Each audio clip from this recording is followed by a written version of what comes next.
বিসমিল্লাহির রহমানির রহিম। বিশ্ব আধ্যাত্মিক জ্ঞান সঞ্চার দরবার শরীফের প্রতিষ্ঠাতা আমার মুর্শিদ কেবলা গাউসুল আজম শামীম আলী চিশতির দরবার হইতে আমি কুলসুম চিশতি আপনাদের সকলকে জানাই আন্তরিক শুভেচ্ছা ও অভিনন্দন। আমার মুর্শিদ কেবলা গাউসুল আজম শামীম আলী চিশতির লেখা গ্রন্থ থেকে কিছু তত্ত্বকথা আলোচনা করিব। আশা করি আপনারা সবাই আমার আলোচনাটি মনোযোগ ও ধৈর্য সহকারে শুরু থেকে শেষ পর্যন্ত সম্পূর্ণ আলোচনাটি শুনিবেন। আমি আজকে আপনাদের মাঝে যে আলোচনাটি নিয়ে হাজির হলাম সে আলোচনাটি হলো মা বাবাকে আল্লাহর পরেই তাদের মানতে হবে। মা বাবা কত প্রকার এবং কোন প্রকারকে কেমন মানতে হবে এই নিয়ে কিছু তত্ত্বকথা আলোচনা করিব। এক প্রকার মা বাবা হলো আমার দেহের জন্মদাতা, আর এক প্রকার জন্মদাতা এবং সৃষ্টিকর্তা হলো রুহানি পিতামাতা। তাহলে রুহানি পিতামাতা কে? রুহানি পিতামাতা হলেন আমার আল্লাহ ও মোহাম্মদ রাসূল। কেমন করে রাসূল মাতা হইলেন? আল্লাহ পাক কিতাবে বলিয়াছেন, রাসূল আমার সৃষ্টি। তাহলে সৃষ্টি বলতেই নারী। এই দিক দিয়ে মোহাম্মদ রাসূল মাতার ভূমিকায় এই হলো আমাদের মূল মাতা ও পিতা। দুই জায়গায় দুই প্রকার, এক দেহের জন্মদাতা এবং আর এক জায়গায় রুহের জন্ম সৃষ্টির দাতা। তাহলে আমরা আরও কিছু মাতা পিতার সন্ধান করি। আদি পিতা বাবা আদম ও মাতা হাওয়া বিবি। আমরা আরও জানি জাতির পিতা হযরত ইব্রাহিম খলিলুল্লাহ। তাহলে আমাদের জাতির মাতাকে খুঁজে পায় না। তাহলে সাহেরাকে মা বলবো নাকি হাজেরাকে মা বলবো? আমার তোমার দেহের জন্মদাতা মা বাবাকে মানতে হবে এবং তাদের প্রতি প্রেম রাখতে হবে।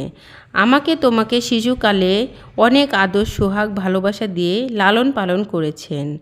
মা বাবা যখন বৃদ্ধ হইয়া গেলেন তখন তারা শিশুর মতোই হইয়া গেলেন।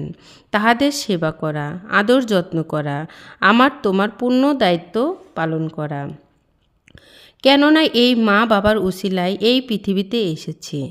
কারো মা বাবা যদি অশিক্ষিত মূর্খ হয়ে থাকে, তাহলে আমরা ছেলেমেয়েরা যদি শিক্ষিত হয়ে থাকি তাহলে মা বাবাকে শিক্ষা দেব, বোঝাবো। এবং যদি কারো মা বাবা যদি শিক্ষিত হয়, আমরা ছোট যারা আছি মা বাবার কাছে শিক্ষা নেব। এবার আমরা আসি রুহানি মাতা পিতার কাছে। রুহানি মাতা পিতা যিনি, তিনিই হন মোহাম্মদ রাসূলুল্লাহ।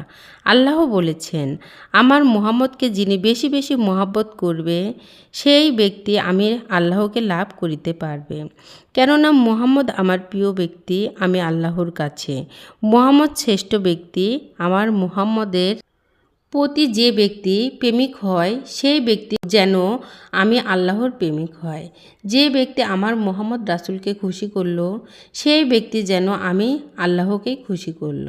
তাহলে রাসূল কি বলে গেলেন?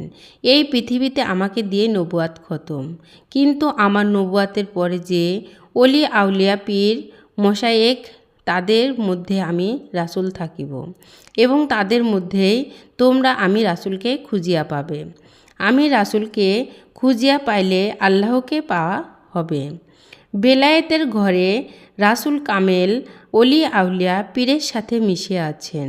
তাহলে একজন কামেল পীর কেবলাকে মানা রাসূলকে মানা, আর রাসূলকে মানা আল্লাহকে মানা। পীরকে মহব্বতে বাবা বলে ডাকলে রাসূলকে ডাকা হয় এবং রাসূলকে বাবা বলে ডাকলে আল্লাহকে ডাকা হয়। কেননা যিনি আল্লাহ বা স্রষ্টা তিনি তো জগৎ পিতা। তাই নিজ মুর্শিদকে মহব্বতে বাবা বলে ডাকলে আল্লাহ পর্যন্ত এই ডাক পৌঁছায়া যায়। আমি যে আলোচনাটি আপনাদের সামনে করেছি এই আলোচনাটি আপনাদের কাছে কতটুকু ভালো লেগেছে? যদি ভালো লেগে থাকে তাহলে আমাদের এই চ্যানেলটি সাবস্ক্রাইব করে দিবেন।